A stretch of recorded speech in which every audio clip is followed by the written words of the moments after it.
anatomy. Chop my big chest, where the best is a philosophy. Drinking at lunch brings verbal skills like a sucker punch. Welcome to CMcB. Yeah, yeah, CMcB. Yeah, yeah, CMcB. Yeah, yeah, CMcB. Yeah, yeah,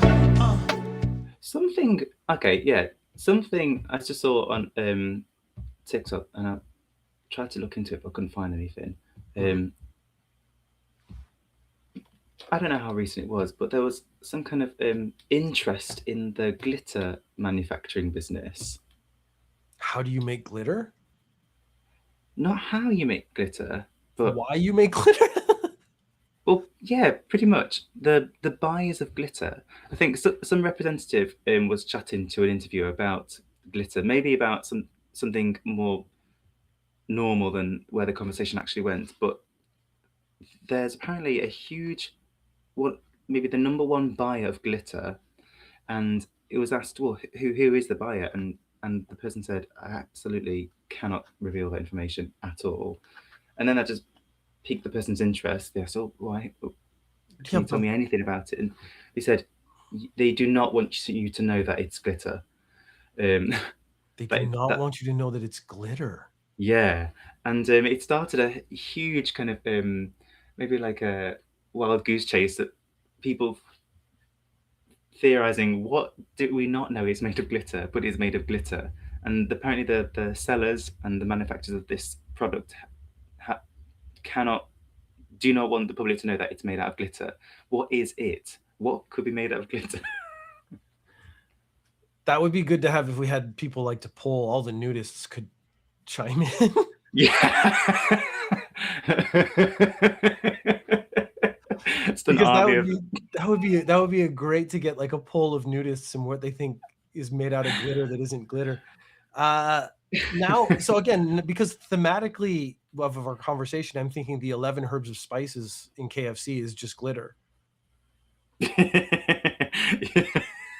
Maybe it is. But so the thing that they don't want us to know is glitter obviously doesn't look like glitter in its finished form. Otherwise we'd know. So people are thinking, is it phones? Is it plastic? The cars are sparkly. I wouldn't be surprised if glitter goes into the paint that goes onto cars to make them sparkly.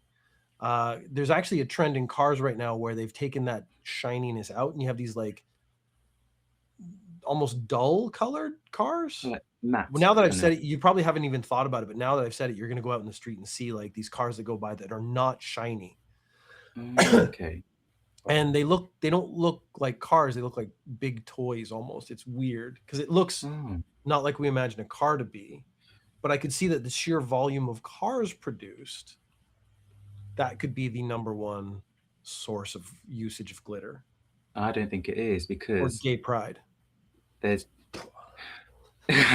well, whatever the number one buyer is, it's absolutely top secret. Like to the point where it would cause... not distress, maybe just controversy if it was found out that glitter was in this product.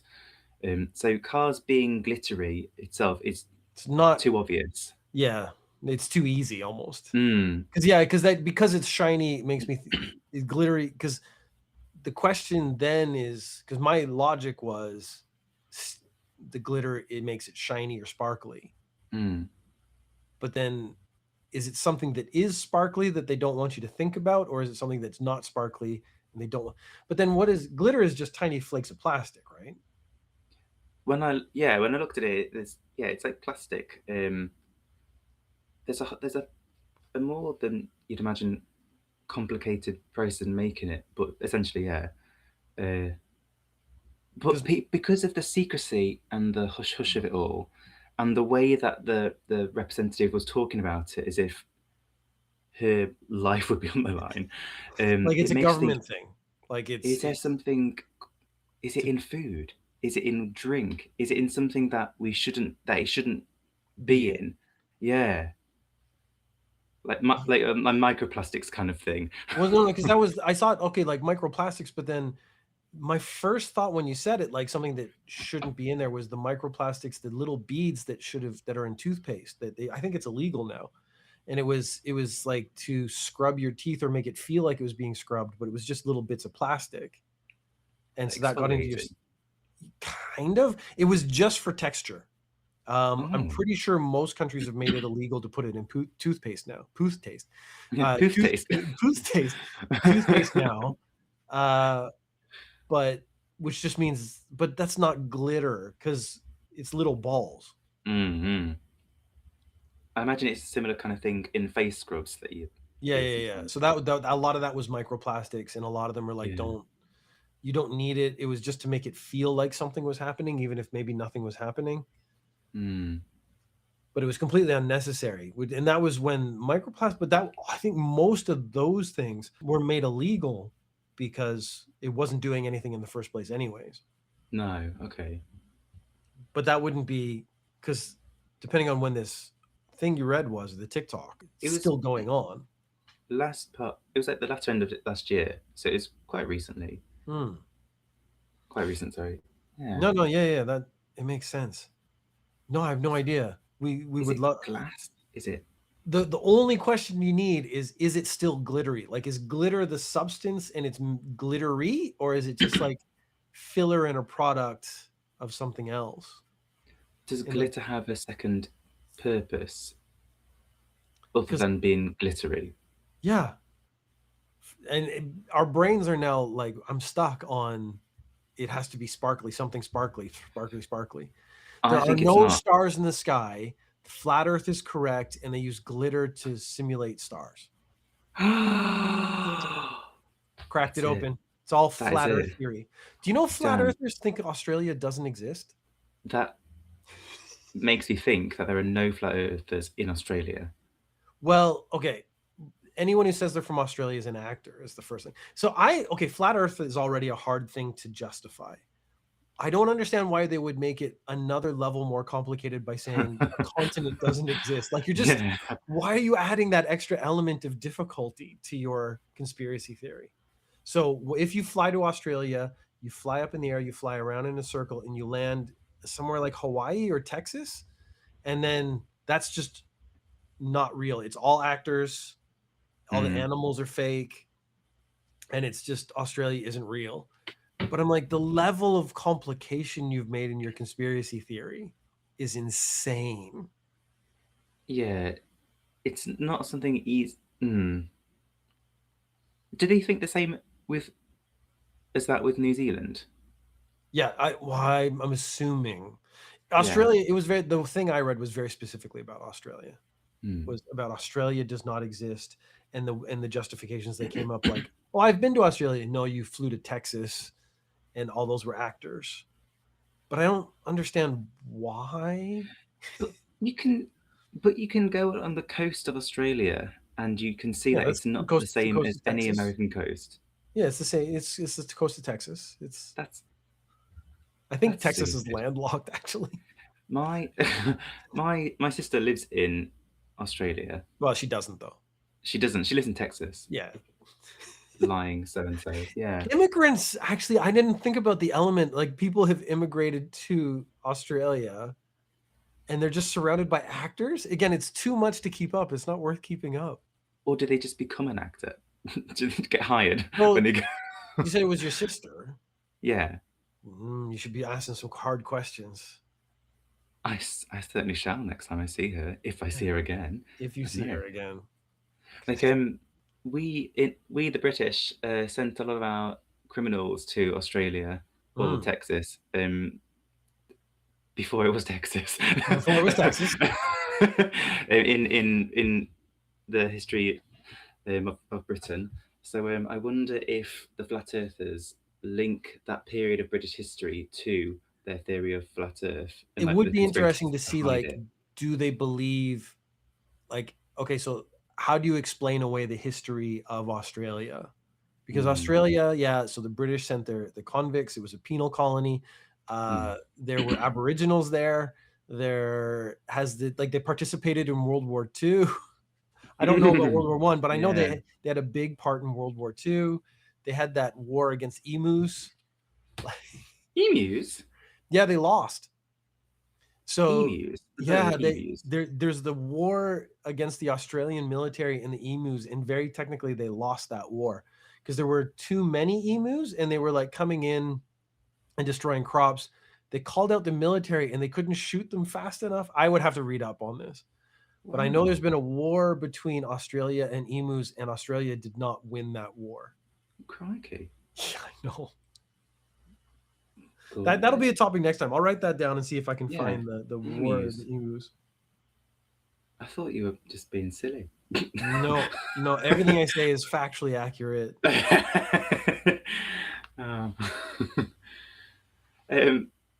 There's speaking of like history and its integrity or factuality, that I read something really recently, just coming back to me. There's maybe a pretty sizable group of people that think that about 300 years worth of history, probably maybe European English history, is kind of fabricated or which one did it say?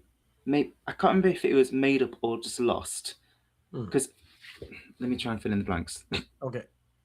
Yeah, it was saying something like the way we recorded history all those hundreds of years ago was inaccurate, and there was lots of there were times when history wasn't recorded in the same manner as it had been previously, or so there were lots of kind of, okay, this history that we recorded in this way is up to here, and then it gets a bit shaky here, and so they kind of squash it down and pretend it didn't exist. Or there's a theory that we've lost about 300 years worth of history.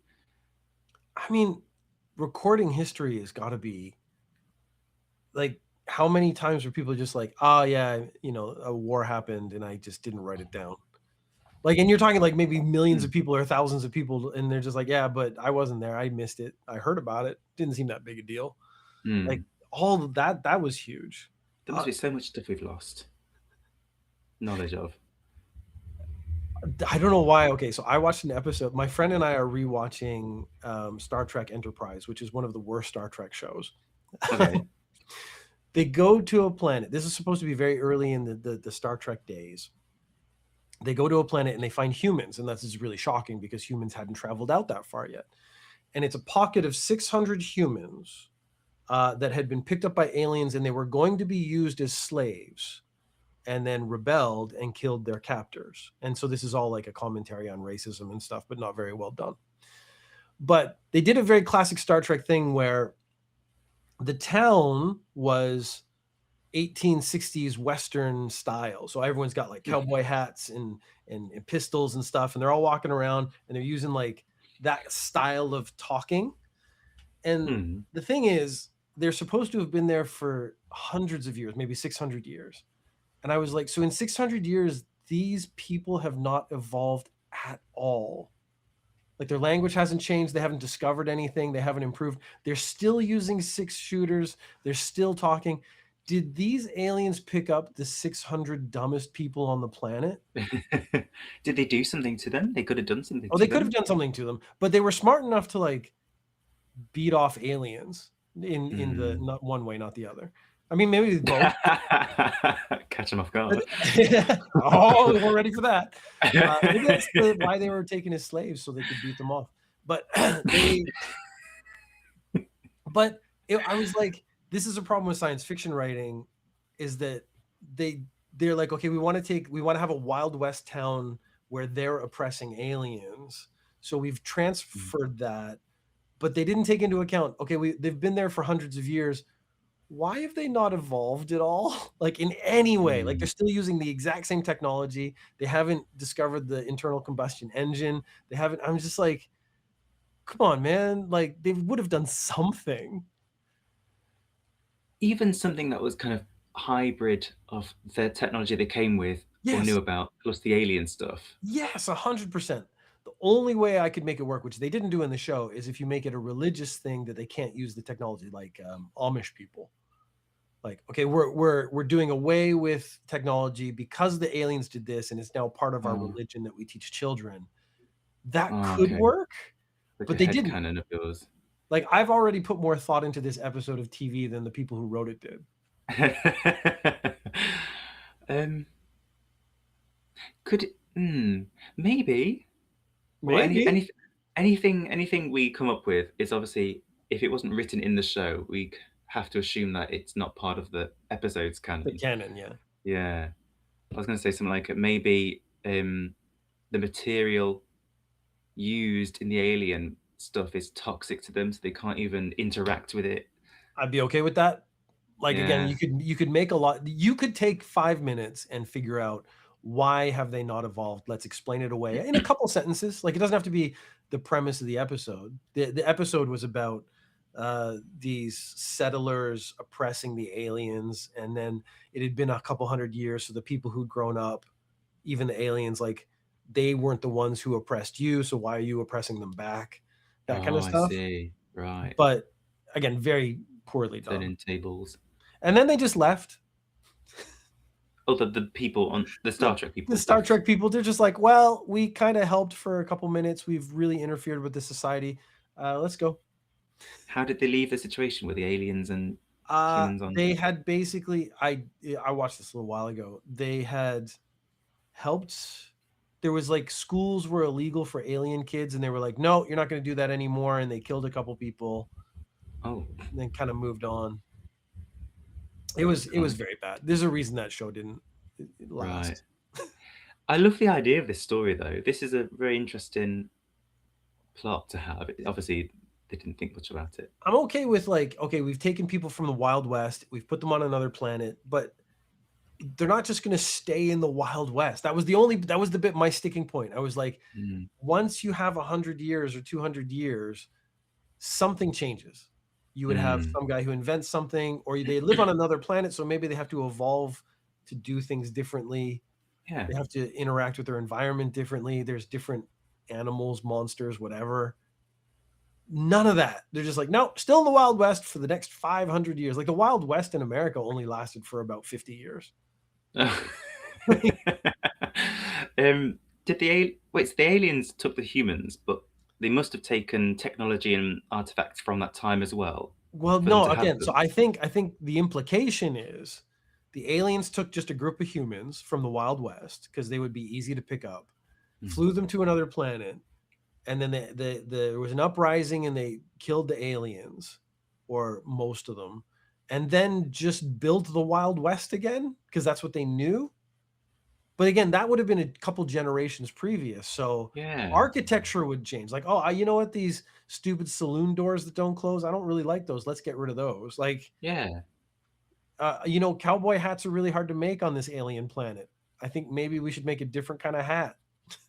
Do you need a cowboy hat with the environment anyway? They did make it, oh God, again, it's really annoying. It was like a dusty village, very Wild Westy. Okay, yeah. I'm trying to, I watch a lot of science fiction stuff, so I get really into it. But then if I stop and think about it, I'm like, I immediately get angry, because they clearly didn't think about some aspects of it.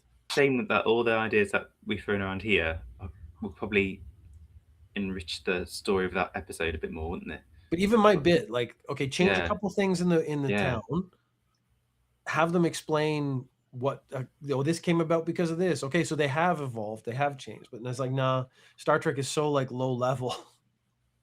They just like, no, A to B stays exactly the same. It's like, nah, man, that's not how that works. That's frustrating. Do you have any things that bug you about the Alien series? Oh my God, no. Movies. So the first Alien movie is really, really good. It pisses me off how big the alien gets, how quickly it gets so big. So it starts out as the face hugger. It implants an egg. The egg comes out as a worm. It turns into the alien about 7 feet tall 20 minutes later. Like, yeah. The only thing it should do is, if you like, I'm okay with something growing super fast because it's an alien thing and we don't understand its physiology. It should eat a ton of food to get that big that quickly, though. It eats a person, maybe 2 people, and then it's like 8 feet tall.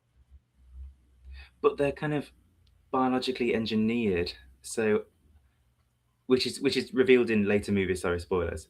We're going to be spoiling this movie from 1978. Yeah, they fill in a lot of those details in other movies after, where you find out the origins of the aliens and stuff. So, and they're made by the architects. Yeah, that's right. They're designed to clean off a planet before they like seed it for life. Now, wait. Yep, Prometheus. The architects, yes, but they destroy the alien aliens. So in Prometheus, it's black goo. Yeah, and that black goo becomes an alien-esque thing. But the whole point is it's supposed to basically kill everything, and then they can start a new planet. Yeah, but the aliens that are seen in the very first movie, that form of alien, that's like the details are tweaked by the android guy, aren't they? Is it David? So in Prometheus, no. So in Prometheus, it's tweaked by the android because he's trying to like communicate or commune with it. In the first one, we don't know how many evolutions this alien has gone through. So the alien takes on attributes of its host. So the alien in the movie Alien walks upright because it was in a human. In the third movie, there's an alien that runs on all fours because it was in a cow. So the bull alien. So we don't know how many things it's gone through to get to this evolution that it's at now. Which is good because then again, that maintains like, okay, a lot of weird stuff has happened. That's why it has two mouths. We don't know why it has that. Serves no purpose as far as we can see. But the only thing that bugs me about the first movie is it should take a lot of energy to grow that big. So I feel like he should have to eat 4 or 5 people to be able to grow that fast. I don't think I would like it eating to get energy, because if that was the case, it would feel a little more familiar to something I understand. Yeah. And I don't want to understand the aliens. However, I do think that the speed in which it does grow is ridiculous. Because when I think I watched the movies first when I was really young, so I don't actually remember how quickly it was. I assumed that it was over a few weeks. It was just running around in the ship. No, that's how I remember it. When I watched it recently, I realized it was like in the same day. But in my memory, having this alien kind of not know where it is for at least days, that seemed more movie. Creepy. Yeah. Because knowing it's on the ship, and then like if I was gonna rewrite one part of it, it would be like, yes, that takes a couple weeks or months, and then a couple people disappear. All the food disappears. Like he eats all the food stores, so then the people now don't have enough food. Like you could actually create more tension with like, oh shit, all our food's gone. Like it ate all our food, and now it's eating us, and it's just trying to eat as much as possible. The other thing is the alien in the first movie is smart. In every subsequent movie, the alien itself gets dumber, and that really bugs me. Because as soon as they introduce the queen, so the second movie is an action movie, and it's hundreds of aliens, and they just act like ants. And they explain that away like the queen is kind of controlling them, but they're dumb. Like they're just dumb. Maybe she's a dumb queen. Well, because they have the robotic machine guns. And the way they solve that problem is just have so many aliens run towards it, it runs out of bullets. But I was like, the first alien would have like, oh, I'm going to crawl around behind it and smash it and turn it off. Like it would figure that out. So you have a few die and then have it stop. But they were just like, oh no, they're just going to throw it until they all run out of bullets, which was just, it was a cool scene. It didn't match with how smart the first alien was. I'd always take a creepy scene over an action scene though. They're much more entertaining. Yeah. Tension is good. Yeah, I agree with that. Maybe while a group of aliens together are acting as kind of a hive mind or just following orders from a queen, maybe being isolated activates a survival instinct. Survival or smarter way of thinking. Because in the first one third movie, maybe the fourth movie, they have aliens in a pod that the humans are experimenting with. The 2 aliens attack a 3rd alien so that it will bleed on the floor so they can get out. Yeah, that was good. I remember. That's intelligence, though. And that's the bit that pissed me off, because I'm like, why they're smart when they need to be smart and then super dumb when they need to be dumb. And I can't get over that, because you just have to decide, is it smart or not smart? I'm okay with either, because big zombies are dumb. They just lumber forward. They can be scary. But I think aliens being smart is more scary. Definitely more scary. Maybe they're treating like humans. Not all humans are smart. Yeah, but volume again. I don't know.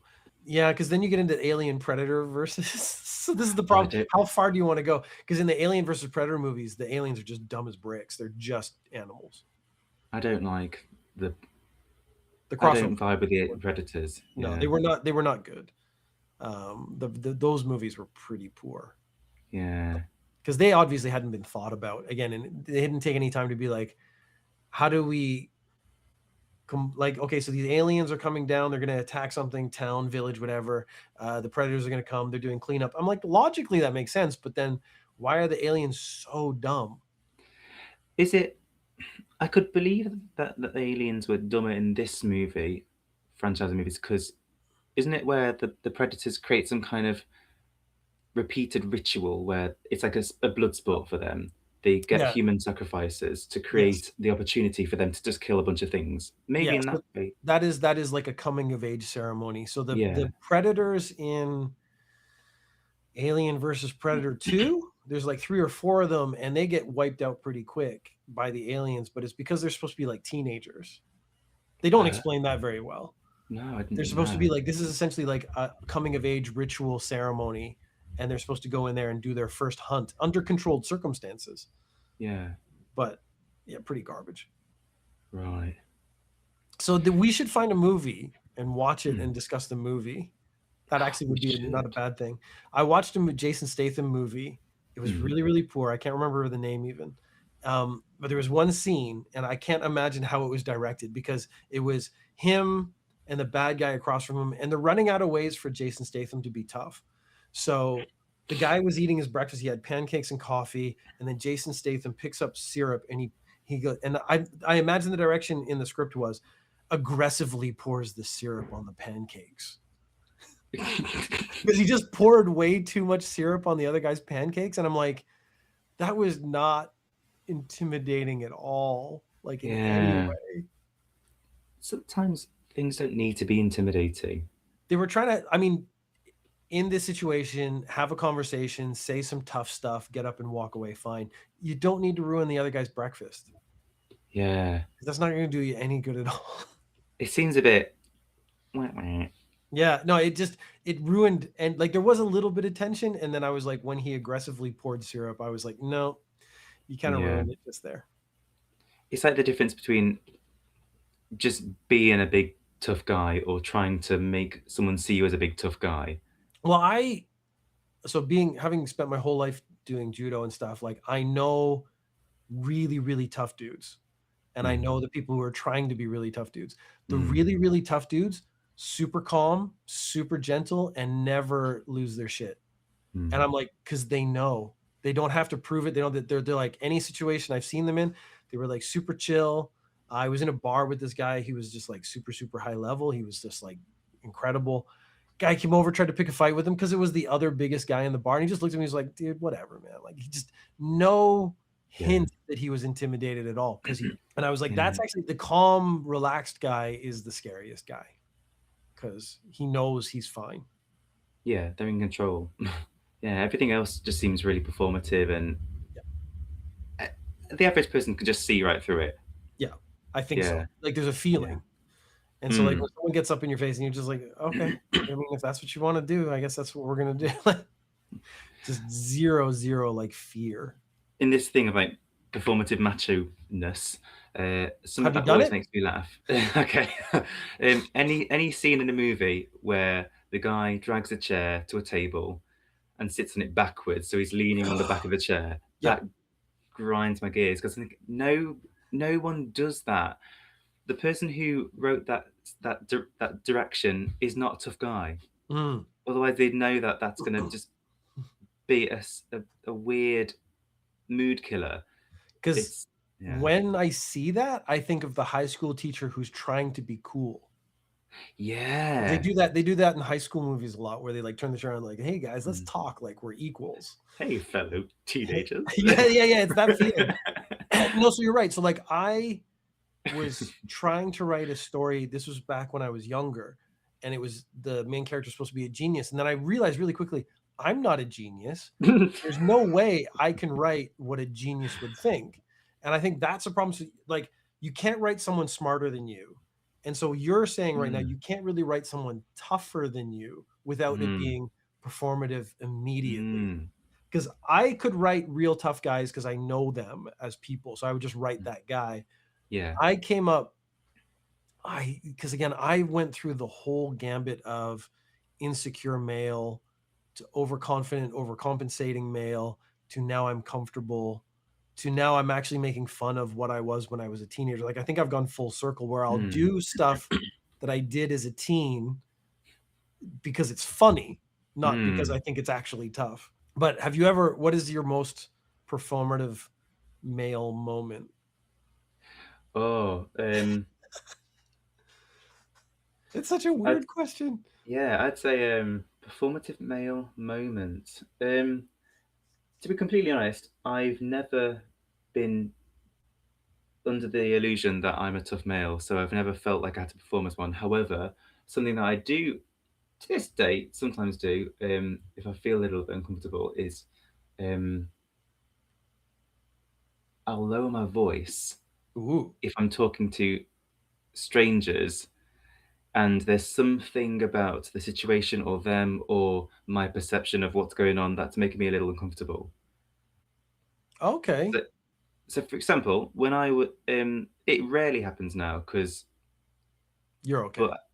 But yeah, because I don't care so much. But it's not 0%.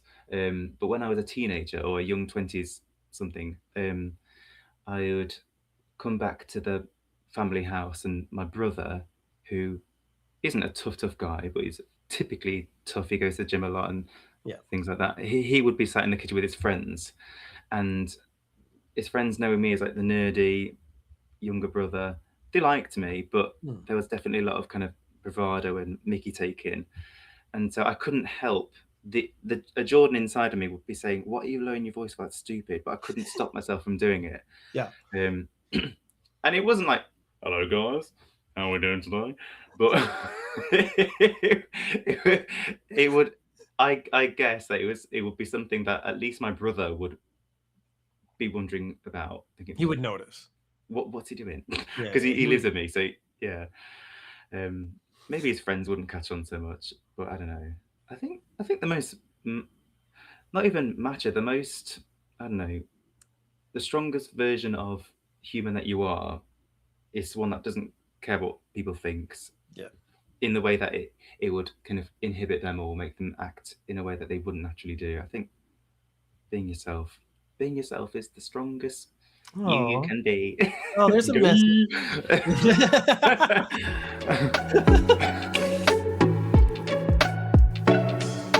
Enter the mind of the academy. Chop my big chest, where the best is a philosophy.